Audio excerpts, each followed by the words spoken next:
At exactly 5:45 in the morning, long before the offices of Lamford International filled with the hum of keyboards and the clinking of coffee mugs, Elijah Davis was already hard at work. He moved quietly through the marble-floored lobby, pushing a mop bucket with one hand and carrying a window squeegee in the other. The glass panels that stretched from floor to ceiling gleamed under the building's golden lights, and the air smelled faintly of lemon cleaner.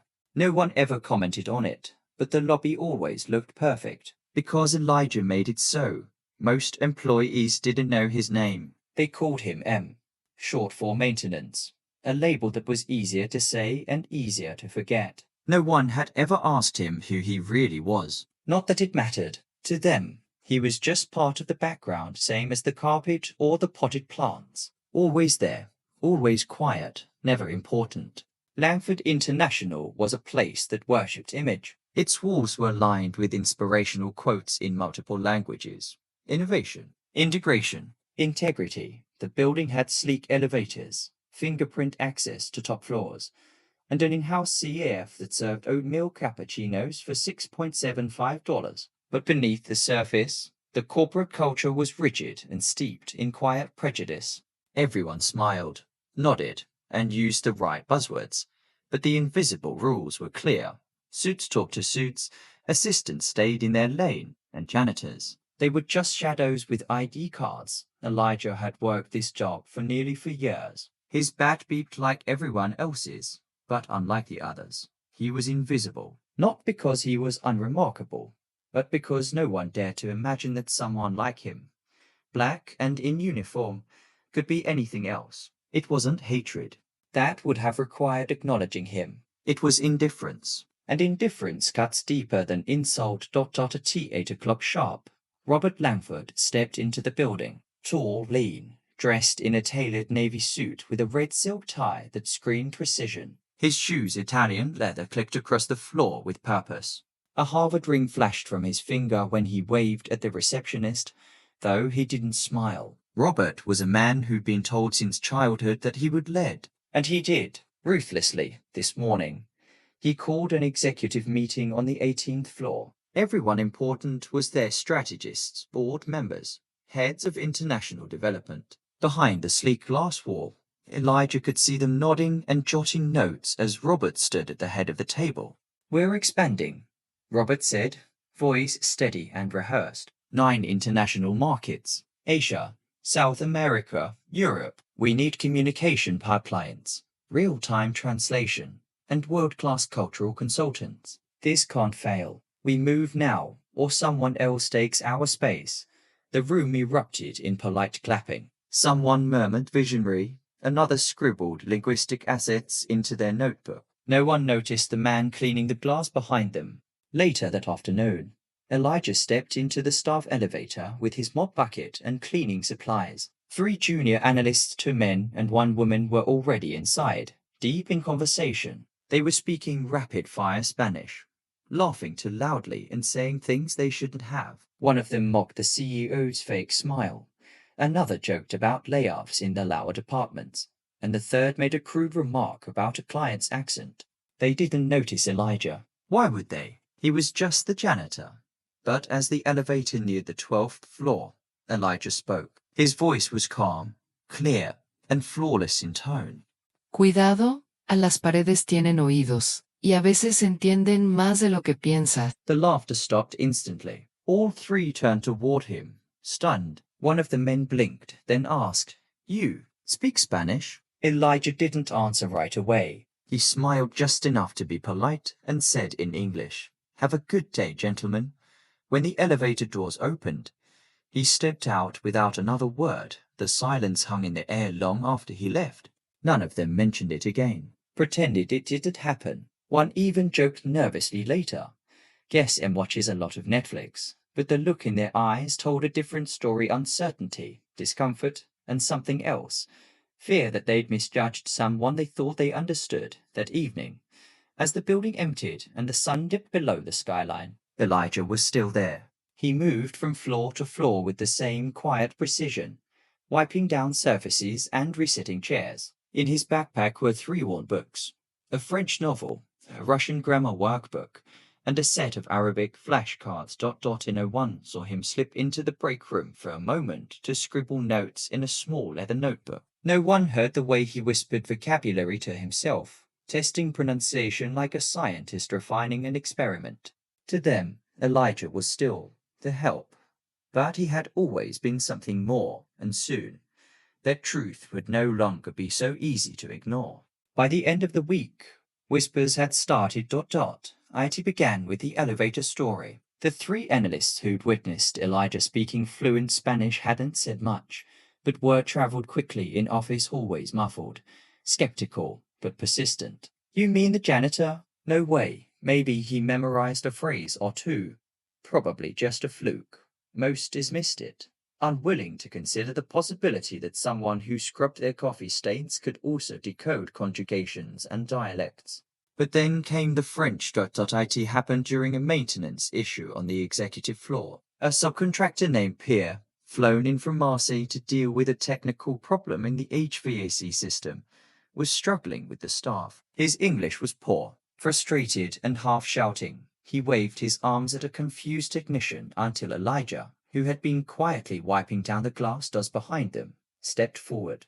He spoke softly at first, a gentle interjection in fluid, Parisian accented French. Pardon, monsieur. Puis-vous aider expliquer ce que vous voulez dire? Pierre's eyes lit up. The two men began to converse quickly, with Elijah translating both technical terms and emotions with such natural ease it sounded like he had been raised between languages. Pierre clapped him on the back and said something about respect before disappearing into the maintenance corridor. 2 floors down, Robert Lamford had just stepped out of a conference call when he overheard the exchange through the open stairwell shaft. At first, he thought it was someone from the European department, but as he followed the voice, he realized it wasn't coming from any executive suite. It was coming from a janitor. His janitor.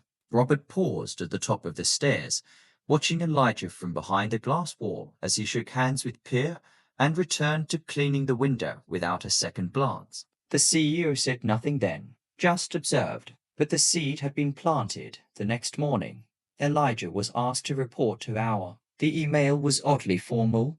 Please arrive promptly at 9:15 a.m. for an internal review.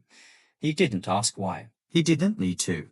The HR representative, a woman named Linda, offered him coffee he didn't accept and gestured for him to sit. There have been questions, she began carefully, about your interactions with other employees. Nothing serious, just unusual behavior. Multiple languages, conversations with visiting contractors. It's raised some concern. Concern? Elijah asked, not unkindly. Well, it's just that your file doesn't list any of these skills and the nature of your role. Before she could finish, the door opened. Robert Lamford entered, a tablet in hand and an expression that was unreadable. I thought I'd sit in, he said. Linda quickly stood. Of course, Mr. Lamford. Elijah remained seated, calm, silent. Robert didn't waste time. You speak Spanish, he said, and French, fluently. Yes, Elijah replied. Anything else? A few, Elijah said. Robert leaned forward, his voice dropping slightly, not hostile but sharp. Where did you learn them? There was a moment of quiet. Elijah met his eyes. I was a professor of linguistics, he said simply, at the University of Johannesburg. Robert blinked just once. I see. Before cleaning floors? Elijah nodded. Why leave academia? Elijah shrugged. Life moved. So did I. Robert's jaw shifted. He looked at Linda, then back at Elijah. You understand why this raises questions? I understand it doesn't fit the picture you have of me, Elijah said, still calm. Robert smirked, though it lacked humor. All right, Professor. Thank you for your time. He stood, and within seconds, 2 security guards entered the room as if on cue. Escort Mr. Davis back to facilities, he said. Make sure his badge still works. One of the guards opened the door. Elijah didn't resist. As he stood, he turned briefly to Robert.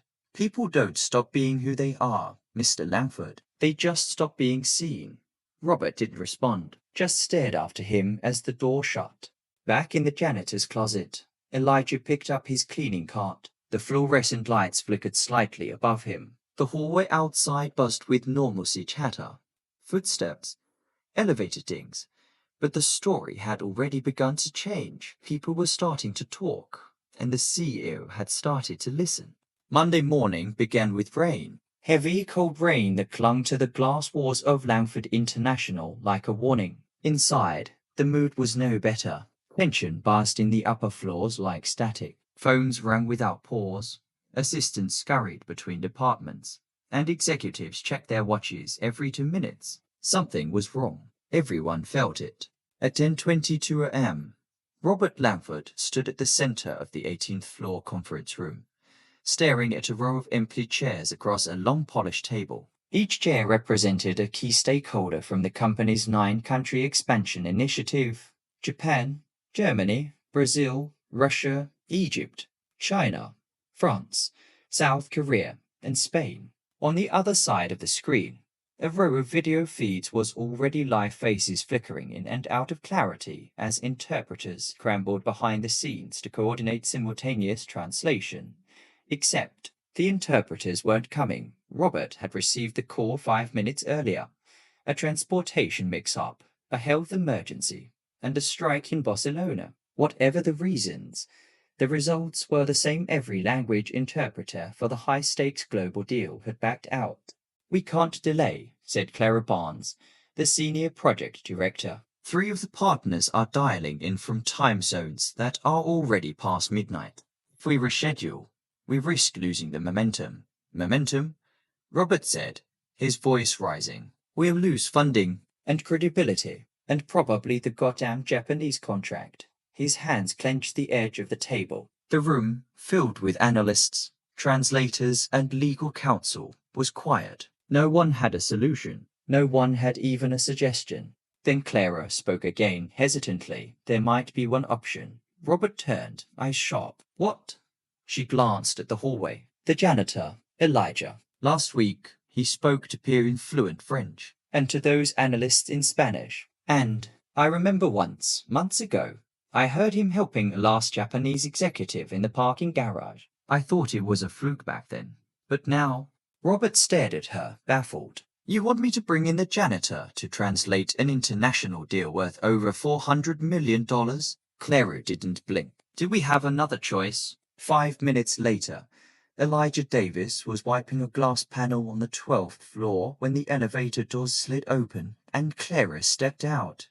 "Elijah," she said, breathless, "I need you upstairs. Now." He looked at her, eyebrows raised. "Is something wrong? Possibly everything." "Come with me." By the time Elijah entered the 18th floor boardroom, every head turned toward him. Men and women in suits from 3 continents looked at the man in a dark blue janitor's uniform with wary, puzzled eyes.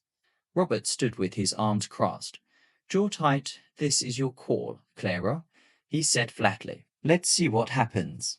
The video conference was already underway. The Japanese delegate spoke first, an older man in a charcoal suit, his tone polite but firm. "No subtitles. No interpreter, Elijah," Clara said quietly, without hesitation.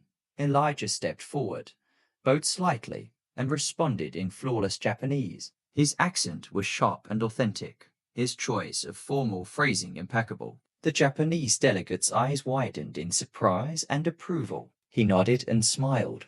Next, the German partner chimed in with a rapid explanation of logistical concerns about transshipment routes. Again, Elijah translated, this time switching into precise, almost academic German. He paused only for breath, maintaining the technical nuances of every phrase.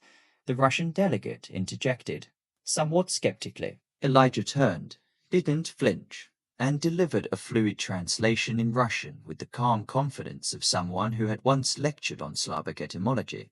Then came Mandarin, French, Arabic, Portuguese, Spanish, Korean. One by one, each voice on the screen was met with a seamless translation. Each delegate, initially stiff and doubtful, began to sit up straighter. A few even smiled. As the meeting progressed, Elijah did more than translate. He adapted tone, preserved intent, clarified ambiguities.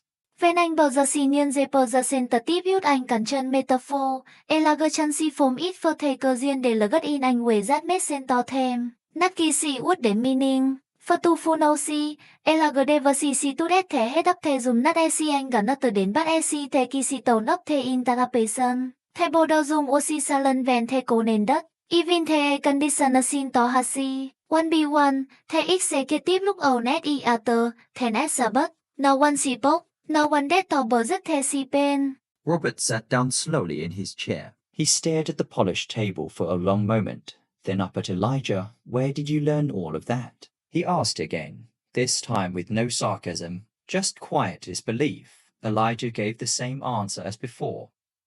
I was a professor of linguistics, but now the words landed differently. Robert didn't speak. He didn't move. His entire face seemed locked in some internal calculation, something breaking apart and slowly rearranging.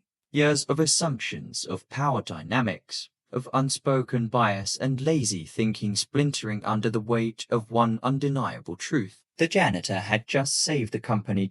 As Elijah turned to leave the room, briefcase free and still wearing a name badge that said M. Robert finally found his voice. Mr. Davis, he said. Elijah stopped at the door and looked back. Robert stood. Thank you. Elijah didn't smile, just nodded. You're welcome. Then he walked out, leaving behind a room full of executives, and a CEO who, for the first time in years, had nothing clever to say. The following day, Robert Lamford did something he hadn't done in years. He walked down to the ground floor without an assistant, without a security badge swipe, and without a destination scripted into his calendar. He paused near the supply room, glanced around at the cleaning staff changing shifts, then spotted Elijah in the far corner, tightening the lid on a mop bucket. Elijah, Robert said, his voice less formal this time. Elijah looked up. Sir, Robert gestured vaguely. Do you have a minute? Elijah raised an eyebrow. Depends. Is this another urgent translation situation? That made Robert chuckle, an actual human laugh. No, just lunch. They sat in the company CAF, tucked into a quiet booth usually reserved for senior management. Most people glanced at them in passing, confused by the pairing, but too polite or too fearful to ask. For a while, they ate in silence. Then Robert said, I owe you more than a thank you.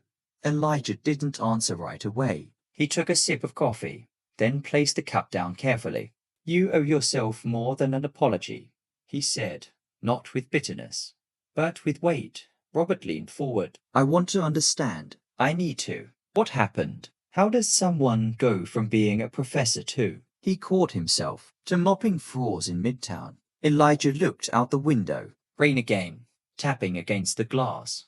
I was born in Cape Town. My mother spoke 5 languages. My father taught me Zulu before I turned 6. I was fascinated by sound, how breath becomes culture, how rhythm becomes thought. I wrote my first paper on tonal drift in regional Bantu languages at 17. Got a doctorate by 28. Published, traveled, lectured. He paused.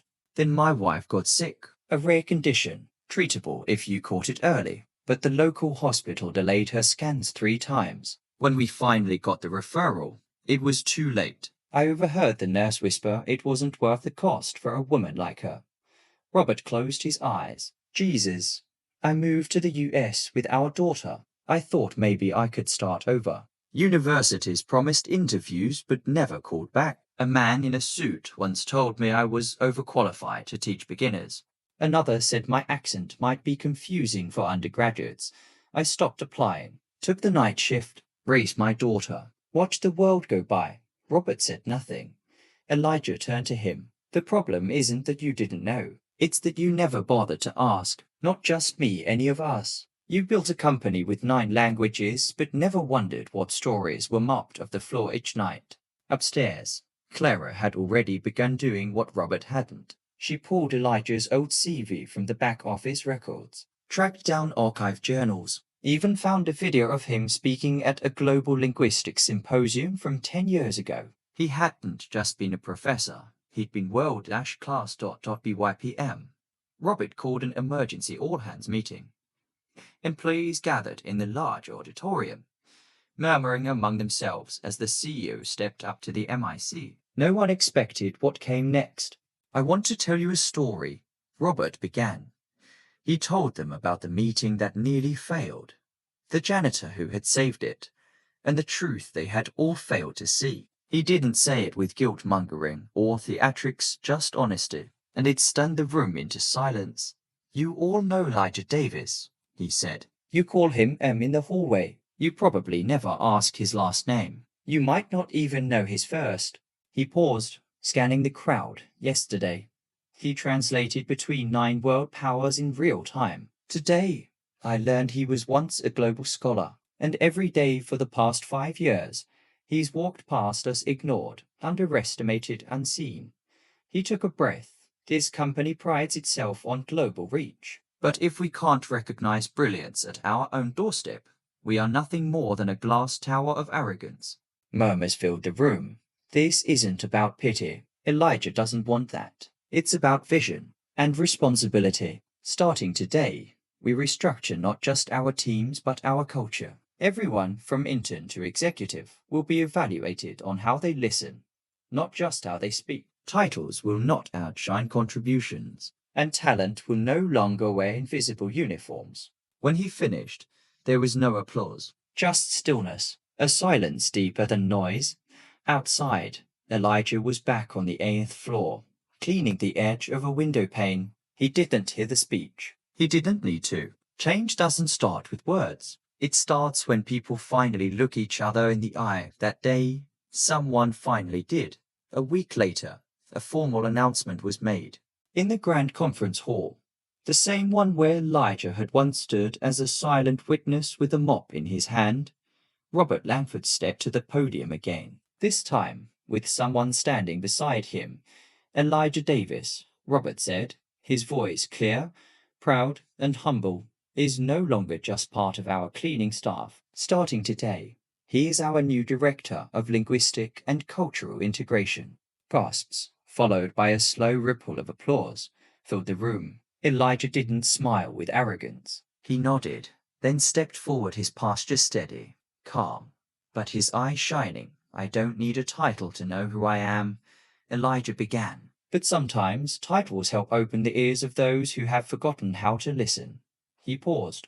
"For years, I worked in this building with my name abbreviated, my story erased, and my potential unseen. Not because I changed, but because perception refused to evolve."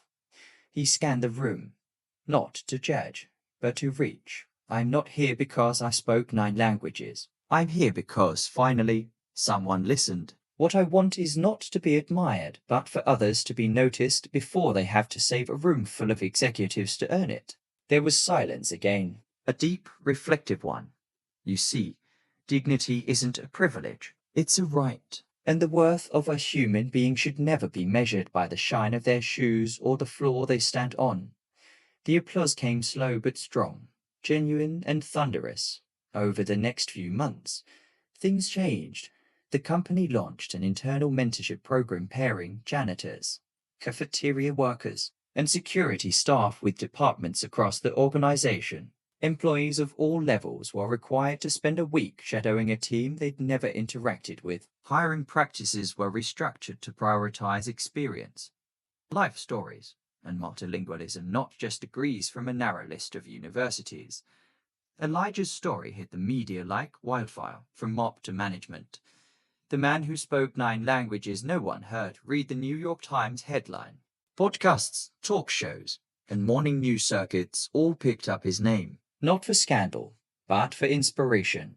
He turned down most interviews. "I'm not here to be a mascot," he said once, smiling gently. "I'm here to remind people that the world speaks in many tongues, and not all of them wear suits."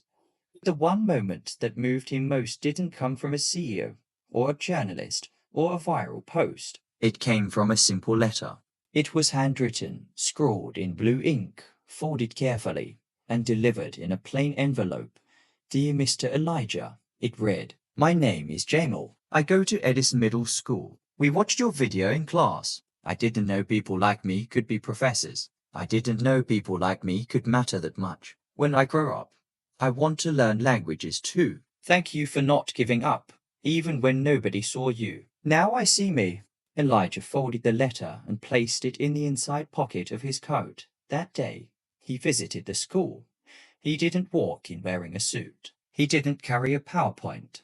He walked into Jamu's classroom, smiled, and said, "Bonjour, Jamu." The boy's eyes widened. "You know French?" Elijah winked. Among others, the class erupted in laughter and awe.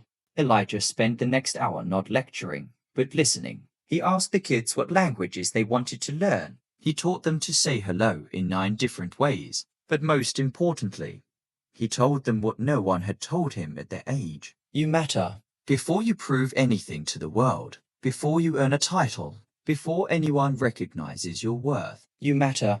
Outside the school, the sun broke through the clouds. Back at the company, the janitorial staff now had name tags, not just initials. Everyone, from the CEO to the intern, was encouraged to ask each person a story. Once a week as policy. It wasn't perfect, but it was real. And Elijah, he still walked the halls every day, not to clean, but to speak, to listen, to remind. His office door stayed open. His daughter often visited, now studying languages herself. And sometimes, in the quiet evenings, Elijah would sit by the window, watching the city below. He still saw the mock carts, the people in the shadows, and he smiled not because the world was fixed, but because someone else might see them now, and because somewhere, in a classroom far away, a boy was learning to say, "I am worthy," in 9 languages. Thank you for listening. If this story touched you, share it, because sometimes all it takes is one voice to remind the world of someone's worth. Until next time, stay kind, stay aware, and never judge a soul by the job they do.